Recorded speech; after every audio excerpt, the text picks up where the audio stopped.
I'm Annaliese, I'm 23 years old and I'm from Brisbane, Australia. But I've been modelling for 6 years, so since I was 17, but professionally since I was 18 years old. Okay, so it's been a while. Yeah. How old are you now? I'm 23. Okay. And how long have you been with the current agency you're with? So I've been with agency AAA and 8 Elite since about 2016, end of 2016, so three, 4 years. And just tell me quickly how you became a model.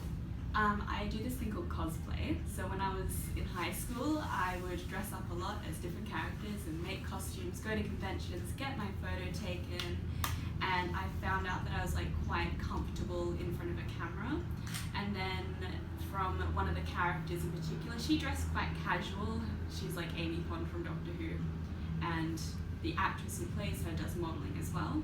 So I started to do less costumes, more just fashion on the side, and that's how I built my portfolio, and then just sort of went from there.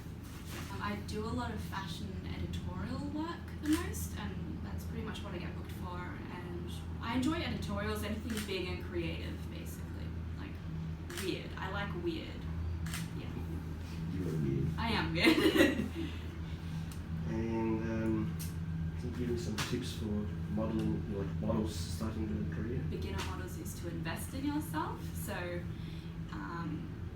for headshots in particular, don't go to photographers who just offer you free shoots off the bat. I did that a little bit, but I was very lucky and very picky in who I shot with, so it was okay.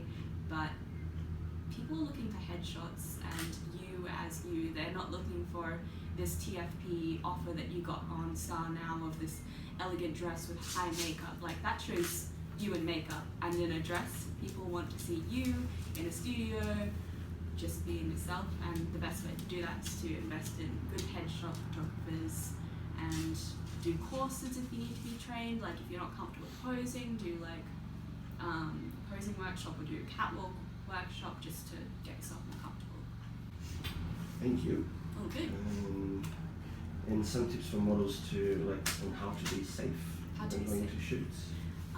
Always ask a lot of questions to the photographer who's offered you a shoot or your agency. Be clear about your limitations. So, for example, if you don't want any photos with showing your bra, make sure you make that clear. And that's another way. If they ask you to do that when you get into their studio or on location, you can go, well, sorry, we didn't discuss that, so no. And also maybe bring a friend, shoot in a public place first, don't go directly to their studio, don't go to their home studio without a friend or without at least meeting the person who you're going to be working with first. Yeah. And how is it if you want to ask people about that photographer? How do you feel about messaging other models? When you check the word, you're like, oh yeah, I can message this model. I do it frequently. Even when you don't know them. Even when I don't know the model, so there was one circumstance that actually probably saved me from a very sticky situation. There was a photographer who contacted me, paid shoot, exactly my rates, and you go, oh, well, it must be awesome, they must be great. But I noticed on his portfolio and on his Instagram and his site, he didn't credit the names of the models. He just sort of would put a caption and didn't tag. So I said, hey mate, do you mind if I get in contact with any of your past models? And their excuse to that was, oh, they don't want that information to be disclosed. So I did a bit of hunting, and I actually asked the models. So I wouldn't go that far. If that's the case, probably don't shoot with them, but I was just curious. But just contact models. I don't mind. People message me frequently on Instagram, and I'm always happy to help. So yeah. Okay. Yeah. I'm not a model, and I get those messages. Yeah. Oh, awesome. And what about you said you talk about bringing someone to the shoot, right? Yeah, bring someone.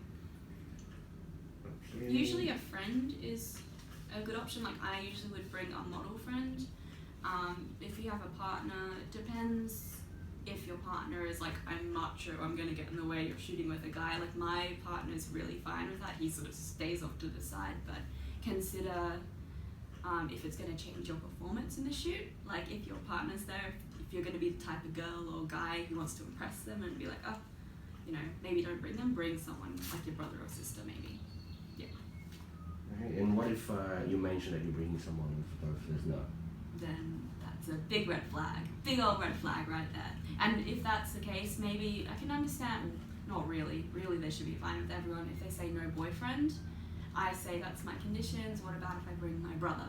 And you sort of change it, and if they're still hesitant, then don't shoot with them. Yeah. Yeah, because I never had problems with boyfriends in shoots, a lot but of I people know don't. some boyfriends can be a problem sometimes. Yeah, and I not totally to me, but understand to the that. model. Yeah. Yes, yeah. I had one shoot once with both parents were in the studio, and then there was one point that the model asked her dad to leave. Yeah, I wouldn't invite my dad. My dad Yeah. would get in the way. So I guess it's like you being smart of like who respects my craft and who sort of will watch that out of the way and just be there. So you talked about TFP before. Yeah. What is it like exactly that you look for in TFP? Do you look at the photographer's work, if it's worth it? You know, all this, like, what do you look for when you were saying yes to TFP? Yeah, so with TFP, it works both ways. You can't be a professional model and only do paid work if there's this amazing TFP opportunity. You can, but you have to consider that everything works both ways. You're not this sort of valuable little thing that people have to pay hundreds and hundreds of dollars to get with you every single time. Like Bruno is like amazing, and I love to just buddy up and just do loads of shoots. But I have to make sure it's something that I've not already done a lot of times. There are sometimes where they'll be like, oh, can we do TFP? And it'll be something I've done 10 times and I get paid for it, like bridal. I never do TFP bridal. I also only offer my TFP shoots on a certain day of the week, so that if they're serious about really wanting to shoot with me for TFP for their amazingly individual concept, then they have to wait out till my next availability. And that's how you sort of shuffle through the people who are truly professional and truly value that you're giving up your time for them, and vice versa. Yeah. I hope I'm not rambling. No, you're amazing. I think this is pretty cool. This is my first time too. Oh yeah. Before we get into the tips and what photographers shouldn't do and stuff, you want to tell any stories about weird photographers, creeps? Yeah. So this is when I was 18, just before I signed with like my first agency, when I was still sort of learning. I still had the sort of intelligence to go and ask a friend who was a photographer to sort of take me, because at the time I didn't have my license, so I was very lucky that I had someone with me. This was a situation where it shouldn't have been my fault, but it kind of was, because they didn't clarify what my boundaries were. But I didn't think about that being a thing that you had to do, you know. Basically, the photographer just asked me to be like, oh, after I got out, I was in the water doing this majestic shoot, and the photographer asked me when I got out to just take off the dress, and I'd never done any sort of underwear modelling, and I didn't even want to do it at that point in time. It wasn't on the cards ever for the future, and I just said, no, not really, and he sort of persisted. And then the other guy, who sort of was like a mentor, he was one of the people who I partnered up for really good portfolio shots, so he was there to be like, no, she doesn't want to do that, and then he sort of backed off. So that was a bad situation. Yeah. So it's okay to say no when you don't want to do something. Yeah, you should say no, and you can. You're not going to get in trouble. You can say no. You're not going to get in trouble if you don't want to do something. It's important to respect your boundaries, and for them to respect your boundaries if they are professional. Photographers starting out and wanting to work with models. Give like every single tip you can about the place they build as a studio, about how to behave, about everything you can. One of the first things I look at, so if I'm contacted by a photographer, I go, right, do they have Instagram or Facebook? And then I check their site, and I look at what sort of work they do, and if it's all of a particular genre. If I notice, a good example is like if they do a lot of boudoir nudity, I'll be like, well, I don't know, is that all that they're after, sort of thing. And a lot of the time they can be really great photographers who also do that, but I like to consider the range of their work. Then I establish boundaries. I say, what are we actually going to shoot? What do you have in mind? I always like to ask for reference images to see how their creative mind works and if it aligns with what I want to do. And then I will see if we can meet up in a public place if I've never worked with a photographer, like a photo walk sort of situation, in a park, on a beach, something like that. And if it's a home studio and I've not worked with them, I usually ask, is it okay to bring my partner? He doesn't get in the way. And to that, if they say, oh, I prefer not a partner, or yeah, sure, I usually just reassure them that he doesn't get in the way, and then he's been to many shoots, and yeah, sort of suss them out very, very carefully. I have a process. And what about like personality? If they talk a lot, if they don't talk enough, showing you the photos, giving you feedback, touching, all these things that we talk about all the time, calling you names, saying things about your body, or like all this stuff. Yeah. So like, what's the best way for a photographer that you just met to behave? Ideal way. So if I've just met this person, giving regular feedback is always nice. I have like a sort of a range of if they're a quiet person, because we all have different personalities. We're like introverted, extroverted. And you can work in the creative industry being an introvert. It just means that you function differently to an extroverted photographer. But the most important thing is feedback. So I really love it where they have the camera hooked up to a monitor, so you can sort of just see at a glance what is in frame without the photographer having to like pause and show you every single time. Sometimes that's the case, and that's fine. But they don't need to go over the top and be like, oh, stunning, beautiful, yes, yes, yes, awesome, hold that, like.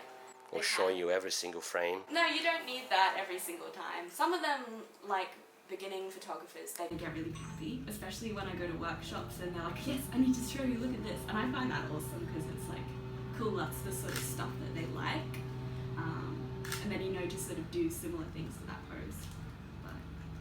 And in terms of touching, I'd just say a full like blank, no touch rule, unless it's like, if like hair's in the way, they always go, oh, can I move your hair? And you go, yeah, you can move my hair. But don't just go up and touch a model, or even if it's hair, just ask first. And proximity, I think, is another thing. You can see if someone's got like a mark, like if they've had tight pants on before, they've shot something where their torso is exposed. They can see on their camera if there's a line. They don't need to get up really close and go, oh yeah, there's a line there. They don't need to do that. It's unnecessary, in my opinion. Yeah. What's your favorite ever? Favorite ever shoot? I looked disgusting. Oh, I don't even know if I can show it, but it was, you won't be able to show it actually, but it was full body prosthetics, and it was grotesque. But it was technically modeling because you sort of had to be like a character actor to work out your new face, because my face looked not like my face, but like my eyes were still there, so it was like I had to channel a lot of like emotion through the eyes and the gross movements and stuff. But I'll definitely check if I can put that image in this, maybe. I'll see. I'll talk to the people. Okay. Yeah. Thank you. And what's your favorite photo working with me? Too many, all of them. I love them all. The ones with the roller skates, because I thought that I was going to be wearing them on my feet, and you said, no, put them on your hands and twirl around, and I loved it. It was so much fun. And that was our first shoot? First shoot, and that was the best home studio shoot I've ever done. Like, honestly, like, what I love about this home studio is that it's like open, there's like natural light coming in, it's not like a closed little garage. Like, it's set up in a like garage, but it's been made like it's a studio. It's a studio now. Like, it's got lighting, it's got backdrops, it's got wardrobe bits, it's got change room, and that's important. Change rooms, they're always good to have a change room. Don't just assume your model's happy stripping in the middle of a beach, you know. Yeah, cool. Alright, thank you. Thank you. I thought you were doing a handshake. Like, what is this formality? No, handshake. Look. I don't have that. Oh. I'm such a dork. Look at my cheesy smile. I'm like, hey.